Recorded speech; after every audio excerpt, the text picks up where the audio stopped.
बीकेटीयू BTech first year odd sem 22-23 में जो आपका एग्जाम हुआ था फंडामेंटल्स ऑफ मैकेनिकल इंजीनियरिंग, उसी का ये सॉल्यूशन है। यहां पर जो न्यूमेरिकल पूछे गए हैं उन न्यूमेरिकल को मैं यहां पर सॉल्व करूंगा, और पूरा क्वेश्चन पेपर का जो सॉल्यूशन है वीडियो के डिस्क्रिप्शन में लिंक मिल जाएगा, आप डायरेक्ट गूगल प्ले स्टोर पे जाकर के एप्लीकेशन को डाउनलोड कर सकते हैं और जितने भी सॉल्यूशंस है क्वेश्चन पेपर के उनको आप रीड कर सकते हैं, अपनी तैयारी बेहतर कर सकते हैं। तो जो इसका फर्स्ट का B part, find the moment of 100 newton force acting at B about point A H on in the figure, तो जो हमारे पुराने वाले वन शॉट वीडियो है ना, तो एग्जैक्टली वही क्वेश्चन है जो हमने करा रखा है, ठीक है। ये बिल्कुल सेम क्वेश्चन पूछा गया था, बहुत छोटा सा क्वेश्चन है। तो यहां पर आप देखो ये पॉइंट ए है, ये पॉइंट ए है and this point is B. इस पॉइंट बी पर एक फोर्स लगा हुआ है 100 न्यूटन का और ये एंगल दे रखा है आपको 60 डिग्री। क्या पूछ रहा है आपसे? पॉइंट ए पर आपको पूछा गया है मोमेंट। तो मोमेंट कैसे लेते हैं बेसिक लेक्चर्स में आपको बता रखी पूरी कहानी। तो इसको करना क्या है आपको, ना तो ये हॉरिजॉन्टल है ना ये वर्टिकल है, तो आप क्या करो इसके दो कंपोनेंट ले लो, पता है आपको, इसको रिजॉल्व कर लो लाइक दिस। तो ये कंपोनेंट कितना हो जाएगा 100, ये है एंगल 100 न्यूटन का फोर्स है और ये एंगल कितना है 60 डिग्री है, तो ये हो जाएगा आपका 100 cos 60। बोलो इतनी बात तो समझ में आती है। और ये कंपोनेंट कितना हो जाएगा 100 sin 60, 100 sin 60। बोलो यस और नो। अब क्या करना है आपको, पॉइंट ए के अबाउट मोमेंट लेना है इन दोनों फोर्सेस का। बोलो यस और नो। तो लिखेंगे यहां पर पॉइंट ए के अबाउट मोमेंट कितना होगा। देखो जिस पॉइंट के अबाउट आप मोमेंट लिखते हो ना वहां पर पेन रख लो। अब देखो कौन से फोर्स का मोमेंट लेते हो, तो आप ले रहे हो 100 cos 60 का, तो ये घुमाएगा इसको क्लॉकवाइज। अगर क्लॉकवाइज घुमाएगा तो क्या लिखोगे प्लस, कितना फोर्स है 100 cos 60। अब आपको मोमेंट लिखने के लिए क्या करना होता है, फोर्स इंटू परपेंडिकुलर डिस्टेंस। अब आप देखो ये जो फोर्स लगा हुआ है इसकी परपेंडिकुलर डिस्टेंस कितनी है जिस पॉइंट के अबाउट मोमेंट ले रहे हो, तो परपेंडिकुलर डिस्टेंस कितनी है, यही तो होगी, इसका जो लाइन ऑफ एक्शन है वो ये है, तो यहां तक इसकी परपेंडिकुलर डिस्टेंस कितनी है, that is equal to 500 mm। तो 500 से आप मल्टीप्लाई करेंगे। बोलो यस और नो। इसके अलावा एक और फोर्स है कौन सा, 100 sin 60। तो लिखेंगे यहां पर 100 sin 60 क्लॉकवाइज या एंटी क्लॉकवाइज, प्लस या माइनस। देखो जरा ध्यान से, यहां पेन रखो क्योंकि पॉइंट ए के अबाउट मोमेंट लिख रहे हो, तो ये तो इसको 100 sin 60 कैसे घुमाएगा, एंटी क्लॉकवाइज। अगर एंटी क्लॉकवाइज घुमा रहा है तो कैसा साइन आएगा, नेगेटिव। माइनस कितना 100, एक लाइन का क्वेश्चन है, 2 मार्क्स में एक लाइन का क्वेश्चन आपसे पूछा गया है, 100 sin 60। अच्छा डिस्टेंस कितनी हो जाएगी परपेंडिकुलर, देखो ये इसका लाइन ऑफ एक्शन है, ये इसका लाइन ऑफ एक्शन है, तो डिस्टेंस कितनी है, दैट इज 400 mm। तो मल्टीप्लाई करेंगे इससे 400 से। जब इसको आप सॉल्व करेंगे, सॉल्व कर लीजिए, मैं सॉल्व कर देता हूं जल्दी से इसको। That is 100 cos 60 into 500 minus 100 into sin 60 into 400। So it is coming out 9641। Minus में आ रहा है आंसर, माइनस के 9641 है ना अप्रोक्सीमेट। और यूनिट क्या हो जाएगी इसकी, क्योंकि जो फोर्स है ये किसमें है, न्यूटन में, तो ये क्या आ जाएगा आपका, this is Newton and this is mm। तो आंसर आएगा इसका न्यूटन mm में। अच्छा ये माइनस में आ रहा है, माइनस का मतलब क्या है, माइनस में अगर आ रहा है इसका मतलब ये एंटी क्लॉकवाइज है। तो आप क्या लिख सकते हो, आपका जो फाइनल आंसर होगा 9641 Newton mm anti clockwise, anti clockwise. बोलो भाई। तो ये छोटा सा क्वेश्चन आपसे 2 मार्क्स में पूछा गया था। आगे बढ़े, व्हाट इज गिवन डेटा, है ना, क्या दे रखा है क्वेश्चन के अंदर, पढ़ो। Calculate the specific gravity of 1 litre of liquid. 1 litre मतलब वॉल्यूम आपको दिया हुआ है, कितना दिया हुआ है 1 लीटर। और मैंने आपको बता रखा है कि इसको मीटर क्यूब में कन्वर्ट करने के लिए 10⁻³ से मल्टीप्लाई करनी होती है, तो मीटर क्यूब में कन्वर्ट कर लिया। वेट दे रखा आपको 7 न्यूटन, है ना, वेट कितना दिया आपको 7 न्यूटन। थोड़ा फास्ट चलेंगे, अगर आपको लग रहा है स्पीड कम है तो आप एप्लीकेशन में देख रहे हैं या यूट्यूब में देख रहे हैं तो अपनी स्पीड को बढ़ा लो, है ना, 1.5x कर लो। चलो जी, वेट आपको दे रखा है और क्या पूछ रहा है आपसे, देखो सबसे पहले लिखना है क्वेश्चन के अंदर, सबसे पहले लिखना जब न्यूमेरिकल प्रॉब्लम आएगा कि गिवन डेटा, सबसे पहले क्या दिया हुआ है क्वेश्चन के अंदर, देन उसके बाद क्या फाइंड आउट करना है आपको, क्या फाइंड करना है, लिखेंगे यहां पर to find specific gravity. Specific gravity आपको बतानी है ना, कह रहे ना क्वेश्चन के अंदर कैलकुलेट द स्पेसिफिक ग्रेविटी। चलो भाई, स्पेसिफिक ग्रेविटी क्या होती है, it is defined as the ratio of density of fluid upon density of standard fluid, तो उसके लिए पहले डेंसिटी तो निकालो इस फ्लूइड की, इस फ्लूइड की डेंसिटी निकालनी पड़ेगी आपको। तो मैंने एक प्रॉपर्टी आपको पढ़ा रखी है स्पेसिफिक वेट। क्या होता है specific weight? Weight per unit volume. अच्छा वेट कितना दे रखा है आपको? 7 न्यूटन। ओके, और वॉल्यूम कितना दे रखा है आपको? वॉल्यूम आपको दिया हुआ है 1 लीटर, यानी कि 10 की पावर -3 मीटर क्यूब। तो क्या आपको यहां से स्पेसिफिक वेट मिल जाएगा? यस, कितना आ जाएगा?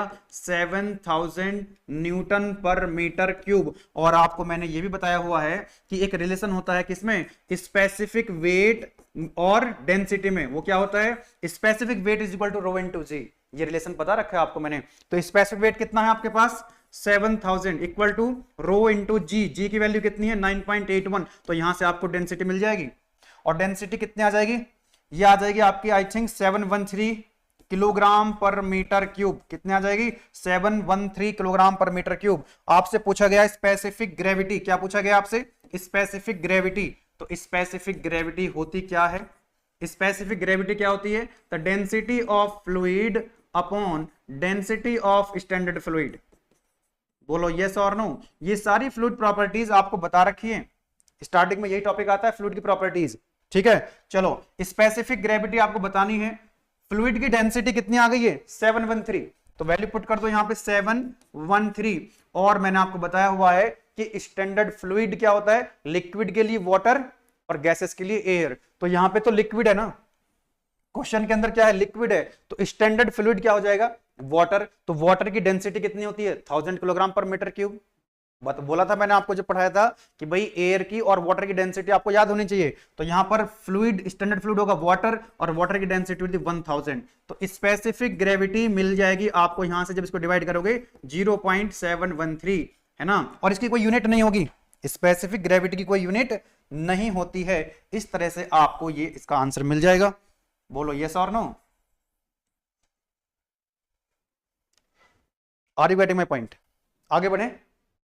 तो ये फर्स्ट का जी पार्ट था। एक न्यूमेरिकल क्वेश्चन ये आया हुआ है। इस क्वेश्चन को जब मैं देख रहा था तो इसमें डेटा जो है मिसिंग है, इसमें डेटा इनकम्प्लीट है। तो इस क्वेश्चन को हम सॉल्व नहीं कर पाएंगे क्योंकि ये वाली हाइट हमको नहीं दे रखी है। जब तक हमको ये हाइट नहीं पता लगेगी तो हम ये प्रेशर कैलकुलेट नहीं कर सकते हैं। तो फिलहाल इसका सॉल्यूशन मैंने आपको दिया नहीं है। केवल यही एक क्वेश्चन ऐसा है, केवल यही एक क्वेश्चन ऐसा है जो हमारी वन शॉट वीडियो में नहीं था, और ये भी चॉइस में निकल रहा है। थर्ड वाला जो क्वेश्चन था, क्वेश्चन नंबर 3, इसमें दोनों न्यूमेरिकल थे और दोनों न्यूमेरिकल्स आपको कराए हुए थे। देखो क्वेश्चन के अंदर क्या कह रहा है ना, एक्स एक्सिस है, वाई एक्सिस है, एक फोर्स सिस्टम है, बेसिकली कॉन्करेंट फोर्सेस है। यहाँ पे पूरा कॉन्करेंट फोर्स सिस्टम पढ़ा रखा है आपको। तो यहाँ पर एक फोर्स लगा हुआ है 200 न्यूटन का, 120 न्यूटन, 50 न्यूटन और 100 न्यूटन। तो देयर आर 4 फोर्सेस। इस सिस्टम पर कितने फोर्स लगे हुए हैं? 4 फोर्सेस यहाँ पर लगे हुए हैं। तो ये एंगल आपको 40 डिग्री दिया हुआ है, ये आपको 60 डिग्री दिया हुआ है, ये एंगल आपको नहीं पता, ये एंगल भी आपको नहीं पता है। तो सबसे पहले तो हमको ये वाले एंगल कैलकुलेट करने हैं। तो इस एंगल को आप कह दीजिए θ1 और इस एंगल को आप बोल दीजिए θ2। ये एंगल हो जाएगा आपका θ2। तो θ1 और θ2 हम कैसे कैलकुलेट कर सकते हैं? यहां पर देखो, ये यहां पर एक ट्रायंगल बना रखा है इसने। यहाँ पे ये 1 है और ये 2 है, ये 1 यूनिट है, ये 2 यूनिट है। तो एक काम करो, θ1 की वैल्यू कैसे निकाल सकते हो कि भाई अगर राइट एंगल ट्रायंगल है, ये राइट एंगल ट्रायंगल है, तो आप क्या करोगे? tan लगा दो यहां पर। tan θ1 कितना हो जाएगा? Perpendicular upon base. ये कितना है? 1 और ये कितना है? 2। तो ये हो जाएगा आपका 1/2। तो यहां से आपको θ1 की वैल्यू मिल जाएगी। कैलकुलेटर का आप यूज कर सकते हैं, है ना। तो ये हो जाएगा आपका उधर जाकर के tan इनवर्स। तो शिफ्ट प्रेस करके आप tan प्रेस करेंगे और 1/2, इट इज कमिंग आउट 26.56। 26.56। तो θ1 की वैल्यू आ गई। इसी तरह से आप यहां पर देखो, इसमें tan लगाओ जरा। tan θ2 कितना हो जाएगा? ये है इसका परपेंडिकुलर और ये इसका बेस है, तो 4/3 दे रखा है क्वेश्चन के अंदर, 4/3। तो यहां से आपको θ2 मिल जाएगा। कितना आएगा?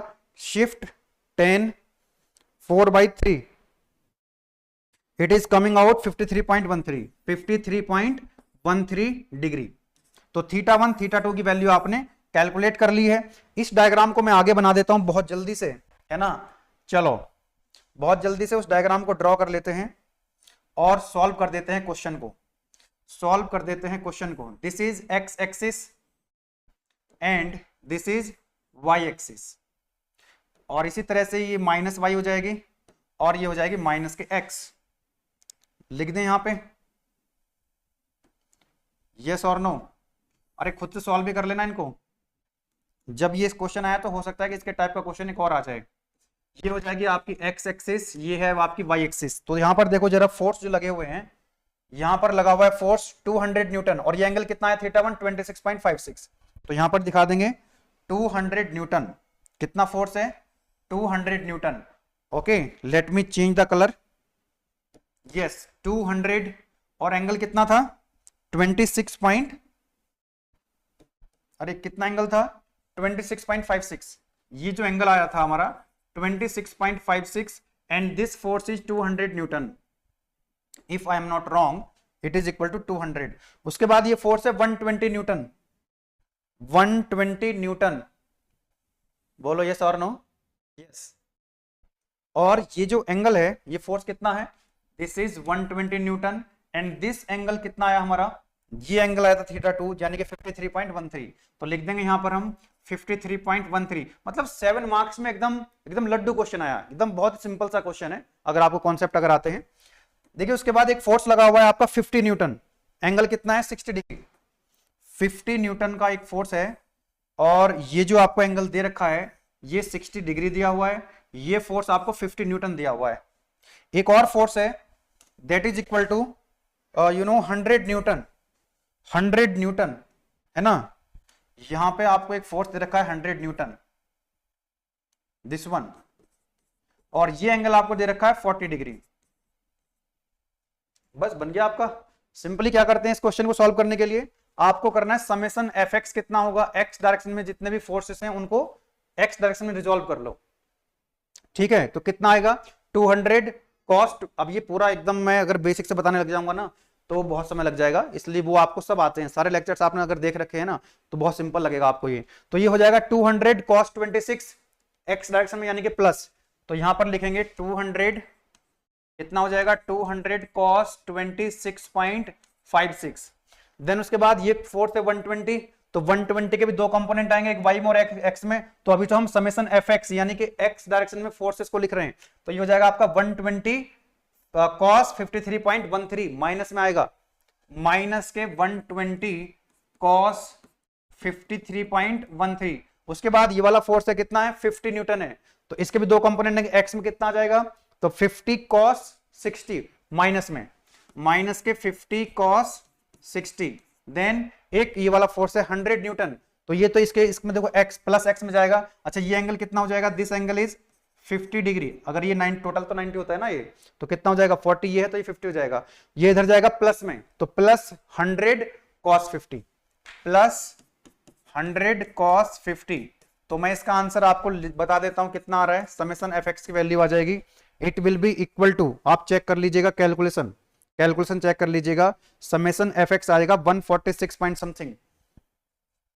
चलिए मैं इसको कैलकुलेट करके देख ही लेता हूं, कोई गलती हो रही होगी तो पता लग जाएगी। 200 cos 26.56 minus 120 cos 53.13 minus 50 cos 60 plus 100 cos 50। Yes it is coming out 146.15 146.17 आ रहा है, और ये किसमें यूनिट क्या आ जाएगी इसकी, न्यूटन। तो यहां से आपको समेशन एफ एक्स मिल गया है, क्या मिल गया आपको यहां से समेशन एफ एक्स। इसी तरह से क्या करना है आपको समेशन एफ वाई निकालना होता है, algebraic sum of forces in Y direction. Y direction में देखो ये 200 का कंपोनेंट कितना आएगा वाई में, 200 प्लस में आएगा 200 साइन 26.56। देन ये वाला कंपोनेंट है 120 वाला, ये कंपोनेंट कितना आ जाएगा इसका वाई में, तो 120 साइन 53.13। 50 का कंपोनेंट कितना आएगा वाई में, तो ये आएगा देखो नीचे माइनस आ जाएगा, कितना हो जाएगा 50 साइन 60 माइनस के 50 साइन 60। देन उसके बाद 100 ये भी नीचे जाएगा, तो 100 साइन 50 माइनस के 100 साइन 50। ओके, तो algebraic sum of forces in Y direction summation F Y कितना आ जाएगा, सॉल्व करेंगे 200 sine 26.56 okay plus 120 sine 53.13 minus 50 sine 60 आप खुद से सॉल्व करना, ऐसा नहीं होना चाहिए कि एग्जाम में जाके सॉल्व कर रहे हो, घर पे तो सॉल्व ही नहीं कर रहे। It is coming out 65.52 65.52 Newton. तो यहां से आपको समेशन एफ एक्स, देखिए अगर नंबर ऑफ फोर्सेस 2 से ज्यादा हैं तो आपको क्या करना है, जितने भी फोर्सेस हैं उनको एक्स डायरेक्शन में रिजॉल्व करो और वाई डायरेक्शन में, यानी कि समेशन एफ एक्स निकालो, समेशन एफ वाई निकालो। अब इनका जो रिजल्टेंट है वो कैसा आएगा, जैसे ही आपने समेशन एफ एक्स और समेशन एफ वाई लिख लिया तो आपको रिजल्टेंट मिल जाएगा R, that is equal to summation F X square, जो दोनों वैल्यू आई हैं उनका स्क्वायर कर दो और जोड़ दो, समेशन एफ वाई का स्क्वायर। तो बताओ जरा यहां से रिजल्टेंट कितना मिल रहा है आपको, वैल्यू पुट करो, 146.17 का स्क्वायर प्लस 65.52 का स्क्वायर। जब आप इसको सॉल्व करेंगे तो ये कितना आ जाएगा, स्क्वायर करेंगे प्लस 146.17 का स्क्वायर करेंगे और इसका स्क्वायर रूट ले लेंगे तो 160 आ रहा है इसका answer, 160.18 Newton. This is your final answer, this is your final answer, ये आपका फाइनल आंसर आ चुका है। तो समेशन एफ एक्स निकाल लिया, समेशन एफ वाई निकाल लिया और रिजल्टेंट कितना हो जाएगा, square root F X square plus F Y का स्क्वायर। नेक्स्ट वाला जो क्वेश्चन है इसको देखते हैं। An axial load of 22 kilonewton 45 mm wide and 15 mm thick. तो डायग्राम बना लो जल्दी से इसका, जल्दी से इसका डायग्राम बना लो। ऐसे करके कोई एक बार है ना, मेरे ख्याल से एक न्यूमेरिकल और बचा हुआ है इसके अंदर, बस सॉल्यूशन हमारा कंप्लीट हो रहा है। अब यहां पर देखो जरा, ये एक बार है और यहां पर क्या करना है आपको, फोर्स अप्लाई करना है। कितना फोर्स अप्लाई करना है, 22 किलोन्यूटन। अब वो कंप्रेसिव होगा कि टेंसाइल होगा, कंप्रेसिव फोर्स लगा दें 22 किलोन्यूटन या फिर टेंसाइल, वो कैसे पता लगेगा आपको, ऐसा तो बोला नहीं इसने, लेकिन इसने इतना बोला है, क्या बोला इन्होंने कि भाई इलोंगेट हो जाता है ना, ये क्या हो जाता है, इलोंगेट, ध्यान देना, इलोंगेट हो जाता है। इलोंगेट हो रहा है मतलब खींच रहा है, वो बार जो है वो खींच रही है। तो टेंसाइल फोर्स लगाओगे तब ना खींचेगी, इसको अगर आप खींचोगे तब ना इसकी लेंथ बढ़ेगी, अगर इस पे कंप्रेसिव फोर्स लगाओगे तो इसकी लेंथ घट जाएगी। तो यहां पर बोल रहा है इलोंगेट हो रही है, मतलब उसमें वो खींच रहा है इलोंग, और कितना खींच रहा है, 3 mm वाइड। तो आपने क्या करना है, इसके ऊपर फोर्स लगाने होंगे, टेंसाइल फोर्स है ना। और इस फोर्स को हम किससे लिखते हैं, फोर्स को लिखते हैं हम P से। किससे लिखते हैं, इसको हम लिखते हैं P से। तो फाइनली ये कुछ ऐसा दिख रहा होगा, बोलो यस और नो। मतलब इसकी जो इनिशियल लेंथ थी वो L थी और फाइनल लेंथ कितनी होगी इसकी, L plus delta L। Final length कितनी हो गई, L plus delta L। Final length कितनी होगी इसकी, L प्लस डेल्टा L। अब देखो इसके अंदर जो गिवन डेटा है वो क्या दिया हुआ है आपको, बहुत सिंपल सा क्वेश्चन ये भी पूछा गया आपसे। देखो P की वैल्यू आपको दे रखी है, यस कितना है, 22 किलो न्यूटन। बस आपको ध्यान रखना होगा यूनिट का भी, यूनिट का अगर ध्यान नहीं रखोगे तो कॉन्सेप्ट सही अप्लाई करोगे लेकिन फिर भी आपका गलत हो जाएगा। तो देखो P की वैल्यू कितनी है, 22 किलो न्यूटन, 45 mm वाइड और 15 mm थिक। मतलब इसका जो क्रॉस सेक्शन है वो कैसा है, इसका क्रॉस सेक्शन है रेक्टेंगुलर। इसका क्रॉस सेक्शन कैसा है, इसका क्रॉस सेक्शन है रेक्टेंगुलर, कुछ इस तरह का, यहां बना देता हूं मैं। इसका क्रॉस सेक्शन कैसा है, रेक्टेंगुलर। मान लो इसकी जो ये वाइड कितना है, 40 mm, इसको मान लो आप B, और थिकनेस कितनी है इसकी, 15 mm। आप लिख दो यहां पर T इसकी क्या है, थिकनेस है। तो यहां पर लिखेंगे B की वैल्यू भी आपको दे रखी है, कितनी है, 45 mm, और इसकी थिकनेस भी आपको दे रखी है, दैट इज 15 mm। बहुत ध्यान समझते जाओ, 15 mm। ओके, जैसे ही आपने ये 22 किलो न्यूटन का फोर्स लगाया तो ये रॉड कैसे हो जाएगी, इलोंगेट हो जाएगी, ये खिंच जाएगी। और कितना खिंच गई है, डेल्टा L, और डेल्टा L की वैल्यू आपको दे रखी है, कितना इलोंगेट हो रही है, 3 mm। तो यहां पर डेल्टा L की वैल्यू आपको दे रखी है, that is equal to 3 mm। और जब ये इसकी लेंथ इंक्रीज होगी तो इसकी जो ये वाला, देखो एक बार बताओ, ये इसका डायमीटर है कुछ, ये सर्कुलर क्रॉस सेक्शन की है, इसको अगर मैं खींचूंगा तो इसकी लेंथ बढ़ेगी तो डायमीटर तो कम होगा ना, यस और नो, का डायमीटर क्या हो जाएगा, कम हो जाएगा। मान लो अगर ये रेक्टेंगुलर क्रॉस सेक्शन है, ये कैसा है, ये इसकी B है और ये इसकी थिकनेस T है और इसकी लेंथ है, इसको अगर आप खींचोगे तो लेंथ तो इसकी इंक्रीज होगी, तो ये वाली जो डायमेंशन है B, ये जो डायमेंशन है B ये तो घटेगी ना, और ये थिकनेस की T वो घट जाएगी। बोलो यस और नो। तो कितनी, यहां पर आप देखो लिखा हुआ है, इसकी जो विड्थ है वो कॉन्ट्रैक्ट होगी, इसकी जो विड्थ है B, इसकी विड्थ जो है बी वो क्या हो गई, कॉन्ट्रैक्ट हो गई, कितना 0.25 mm, यानी डेल्टा बी मतलब change in width that is equal to 0.25 mm। और भी कुछ दिया हुआ है क्वेश्चन के अंदर, the bar is 200 mm long, मतलब इसकी लेंथ जो L है वो दे रखी है आपको, L की जो वैल्यू है वो दे रखी है आपको, and that is equal to 200 mm। बहुत बढ़िया, चलो जी आगे देखते हैं। अब क्या कह रहा है, इसके अंदर स्ट्रेस आएगी, आपको ये देखना कि इसके अंदर पूछ क्या रहा है, टू डिटरमाइन, टू फाइंड, क्या फाइंड करवा रहा है आपसे, फर्स्ट वाला पार्ट में कह रहा है modulus of elasticity, capital E पूछ रहा है आपसे।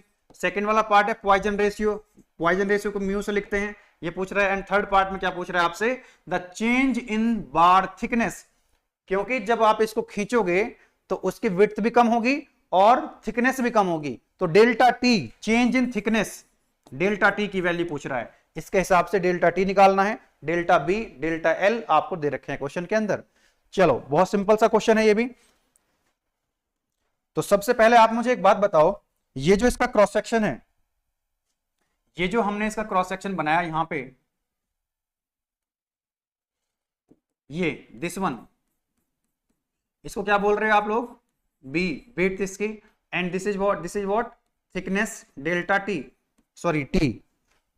नाउ इसका एरिया कितना हो जाएगा, what is area, B into T, बोलो यस और नो। और बी कितना है, ये आपको दिया हुआ है क्वेश्चन के अंदर, दैट इज 45, और टी आपको दिया हुआ है दैट इज 15, ये आपको दिया हुआ है कितना 45 mm क्वेश्चन के अंदर दिया हुआ है, एंड दिस इज 15 mm, ये भी आपको क्वेश्चन के अंदर दे रखा है।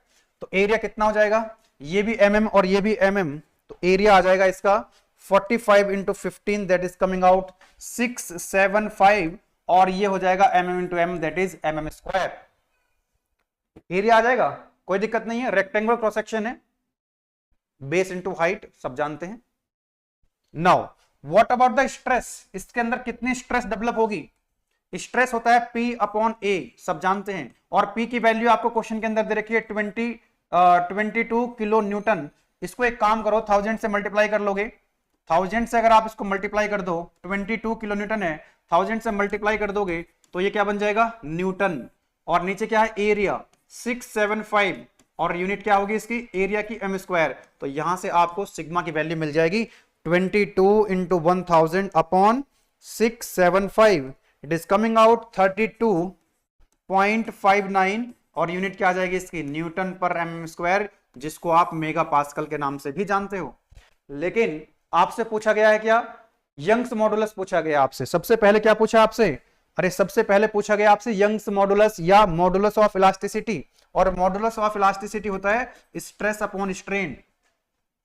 मॉडुलस ऑफ इलास्टिसिटी पूछा गया that is stress upon strain. तो स्ट्रेस आपने कैलकुलेट कर लिया, अभी आपको क्या चाहिए, स्ट्रेन और चाहिए, क्या चाहिए आपको, स्ट्रेन। और आप सभी जानते हैं strain is nothing but that is change in length upon original length. और चेंज इन लेंथ कितनी दे रखी है क्वेश्चन के अंदर, देखो change in length delta L 3 mm, और एल कितना है 200 mm, सब क्वेश्चन के अंदर दिया हुआ है, आपको क्वेश्चन के अंदर दिया हुआ है।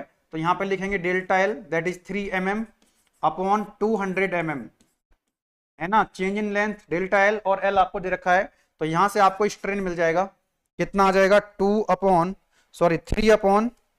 200, 0.015, और इसकी कोई यूनिट नहीं होगी, इट इज डायमेंशनलेस क्वांटिटी। अब आपको क्या करना है, स्ट्रेस आपके पास आ गया, स्ट्रेन आपके पास आ गया, अब आपको यंग्स मॉडुलस मिल जाएगा।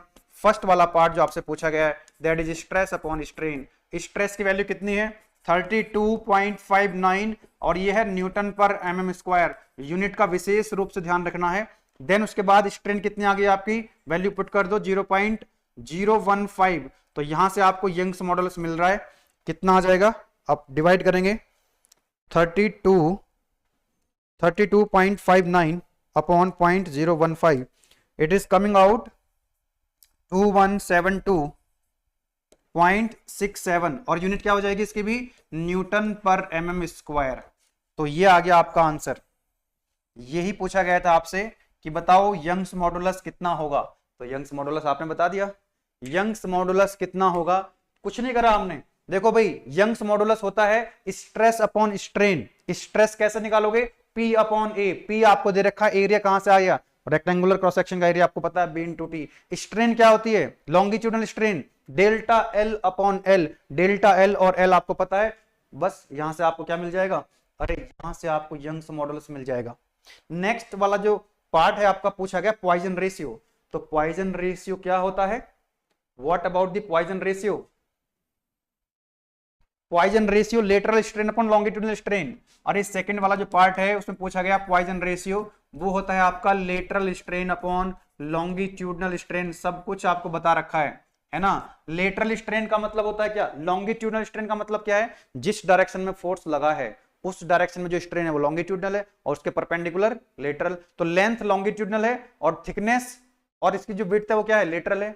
तो delta B upon V upon delta L upon L, ये क्या है आपका, this is longitudinal strain and this is the lateral strain. अब ये सारी वैल्यू आपको दे रखी है तो पॉइजन रेशियो आपको मिल जाएगा। बताओ डेल्टा बी कितना है, देखो जरा यहां पे डेल्टा बी ये रहा 0.25, डेल्टा एल ये रहा 3 mm, एल है 200 mm और बी कितना है 45। वैल्यू पुट करो आंसर मिल जाएगा। डेल्टा बी है 0.25 और बी कितना है 45, डेल्टा एल कितना है 3, एल कितना है 200। जस्ट आपको वैल्यू पुट करनी है और यहां से आपको म्यू की वैल्यू मिल जाएगी 0.25 upon 45 upon 3 upon 200, it is coming out 0.37। 0.37 ये भी पूछा गया था आपसे, तो दूसरा आंसर आपको यहां से मिल गया। और क्या पूछा गया आपसे, 3 चीजें पूछी गई थी, देखो जरा यहाँ पे यंग्स मॉडुलस हम कैलकुलेट कर चुके हैं, दूसरा पॉइजन रेशियो हम कैलकुलेट कर चुके हैं। अब आपसे पूछ रहा है change in bar thickness, delta T पूछ रहा है आपसे। तो एक बात बताओ आपको मुझे, जो पॉइजन रेशियो है भाई, लॉन्गिट्यूडनल की डायमेंशन कौन सी है एल, और परपेंडिकुलर कितनी थी 2, लेटरल 2 थी ना, एक थिकनेस और एक बी विड्थ उसकी। तो डेल्टा टी वाला फॉर्मूला लगा दो यहाँ पे, पॉइजन रेशियो ये भी तो होगा। अरे यार थर्ड वाला पार्ट पूछ रहा है आपसे पॉइजन रेशियो। जैसे आपने यहाँ पर डेल्टा बी अपॉन बी लिखा है तो आप डेल्टा टी अपॉन टी भी तो लिख सकते हो, नीचे लॉन्गिट्यूडनल ही रहेगा delta L upon L, delta L upon L. Mu की वैल्यू कितनी आ गई 0.37, यहां से म्यू की वैल्यू पुट करो और डेल्टा टी की वैल्यू आपसे पूछी गई है और टी जो थिकनेस है वो आपको पता है 15 mm है और डेल्टा एल कितना है 3, एल कितना है 200। सॉल्व करो इसको जरा, कितना आएगा ये 0.37 into 3 upon 200 into 15, it is coming out 0.083, है ना भैया, आप लोग भी चेक कर लेना इतना ही आ रहा है क्या, 0.083 mm, ये आपका आंसर आ गया। बताइए कोई दिक्कत वाली बात नहीं है, नो प्रॉब्लम। तो इस तरह से आपने देखा जो क्वेश्चन नंबर 3 था कि भाई इसमें जो चॉइस मतलब 2 क्वेश्चन पूछे जाते हैं, 2 क्वेश्चन पूछे गए, पार्ट ए में भी न्यूमेरिकल था, पार्ट बी में भी न्यूमेरिकल है। लेकिन अगर आपको बेसिक फंडामेंटल्स अगर आपको आते हैं, बेसिक कॉन्सेप्ट्स अगर आपको आते हैं तो क्वेश्चंस बहुत सिंपल थे, कुछ भी मुश्किल इसके अंदर नहीं था। आगे चलते हैं, पूछा गया 6 का ए पार्ट है, सेकंड लास्ट क्वेश्चन है, explain Pascal's law with the help of neat sketch. Pascal law का स्टेटमेंट आपको देना था यहाँ पे, यहां से न्यूमेरिकल देखो किस तरह से पूछ लिया गया है। कह रहा है क्वेश्चन के अंदर a small piston of a hydraulic lift, एक हाइड्रोलिक लिफ्ट है, इसमें स्मॉल पिस्टन है जिसका एरिया आपको दिया हुआ है ना, इसका एरिया आपको दे रखा है, दिस वन, ये एरिया है। तो ये छोटे वाले पिस्टन का एरिया आपको दे रखा है, मान लो यहाँ पर एरिया कितना है इसका A1 है, क्योंकि हमने फोर्स कितना मान रखा है F1 और इसका प्रेशर कितना है P1, तो हम एरिया मान लेंगे यहाँ पर A1। कई बार डायमीटर दे देता है वो एरिया नहीं देता है, अगर मान लो कल के दिन को उसने डायमीटर दे दिया प्लंजर का D1, तो आप एरिया निकाल लेंगे A1 equal to π/4 D1 square. पता लगा क्वेश्चन छोड़ के आ गए, बोले कि एरिया नहीं दे रखा है। अरे एरिया अगर नहीं दे रखा होगा तो डायमीटर दे रखा होगा, और डायमीटर अगर आपको दे रखा है तो एरिया कितना हो जाता है π/4 D स्क्वायर, रेडियस दे रखी है तो πr स्क्वायर, ठीक है ना। ये A1 आपको दे दिया है। कार का वेट आपको दे रखा है, यहाँ पर जो W है, W यानी कि F2 आपको दे रखा है कितना 1.2 इंटू 10⁴, और यूनिट क्या है इसकी, इसकी यूनिट न्यूटन में दे रखा है ना, न्यूटन। तो F2 की वैल्यू यानी कि वेट की वैल्यू आपको दे रखी है।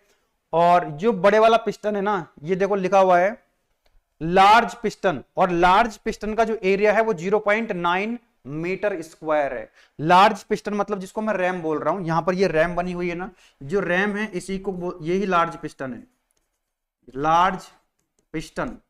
और इसका फोर्स कितना है F2, प्रेशर कितना है P2, तो हम यहां पर एरिया मान लेते हैं इसका A2। आप थोड़ा सिस्टमेटिक वे में लिख करके आना, ठीक है। मैंने ये जो डायग्राम पास्कल लॉ को समझाने के लिए बनाया था उसी की बना दिया, आप दूसरा डायग्राम भी इसमें बना सकते हो। तो कुछ नहीं करना है आपको, एक तरह से F2 की वैल्यू आपको दे रखी है, A1 की वैल्यू दे रखी है, A2 की वैल्यू आपको दे रखी है, आपसे F1 की वैल्यू पूछी गई है कि इस कार को लिफ्ट करने के लिए आपको छोटे वाले प्लंजर पे कितना फोर्स अप्लाई करना पड़ेगा, है ना। देख लो एक बार क्वेश्चन में, तो how large force must be applied to a small piston to support a car, car को सपोर्ट करने के लिए, उसको लिफ्ट करने के लिए कितना फोर्स लगाना पड़ेगा। तो इसके लिए कुछ मत करो आप लोग, क्योंकि आपको पता है कि जो P1 है वो P2 के बराबर होगा अकॉर्डिंग टू पास्कल लॉ। और P1 प्रेशर क्या होता है, that is force upon area. देखो यहाँ का प्रेशर कितना है P1, तो फोर्स यहाँ पर P1 की वैल्यू कितनी हो जाएगी, F1 अपॉन A1। यहाँ पे प्रेशर कितना है P2, तो यहाँ पे इन टर्म्स ऑफ फोर्स कितना हो जाएगा, F2 अपॉन A2। यहाँ पर वैल्यू पुट कर दो और आंसर आ जाएगा। बड़ा ही सिंपल सा क्वेश्चन है, F1 upon A1 is equal to F2 upon A2। तो यहां से आप मुझे बताओ प्लंजर का फोर्स कितना मान रखा है हमने, F1 कितना हो जाएगा, that is A1 upon A2 into F2। तो वैल्यू पुट करेंगे, A1 की वैल्यू कितनी है, A1 कितना है, A1 की वैल्यू है दिस वन 0.2 मीटर स्क्वायर, और ये 0.9 है, 0.9। और F2 की वैल्यू कितनी है, कार का वेट 1.2 इंटू 10 की पावर 4। इसको सॉल्व कर लेंगे, हमको यहां से F1 की वैल्यू मिल जाएगी। तो जीरो, बड़ा सिंपल सा क्वेश्चन था, 1.2 इंटू 10 की power 4 into 0.2 upon 0.9, that is coming out 266 Newton. इतना फोर्स लगाना पड़ेगा छोटे प्लंजर पे, वो कार को जो है लिफ्ट कर सकता है। So that is the answer. तो फॉर्मूला बेस्ड एकदम क्वेश्चन था, सिंपल क्वेश्चन आते हैं, लेकिन न्यूमेरिकल भी आपको करके जाने चाहिए एग्जाम में, ठीक है ना। तो इस बार देख रहे हो 4-5, आई थिंक 2-4 और 2 नंबर के न्यूमेरिकल आ गए। फिर उसके बाद आप देख रहे हैं 1 2 3 4 न्यूमेरिकल आपको 7 मार्क्स मिल गए यहाँ पे। तो चलिए, मेरे ख्याल से न्यूमेरिकल और बचा नहीं है इसमें कोई। Thank you very much. कोई दिक्कत परेशानी हो तो हेल्पलाइन नंबर आप नोट कर लो, इसको सेव कर लो अपने मोबाइल में। Okay bye.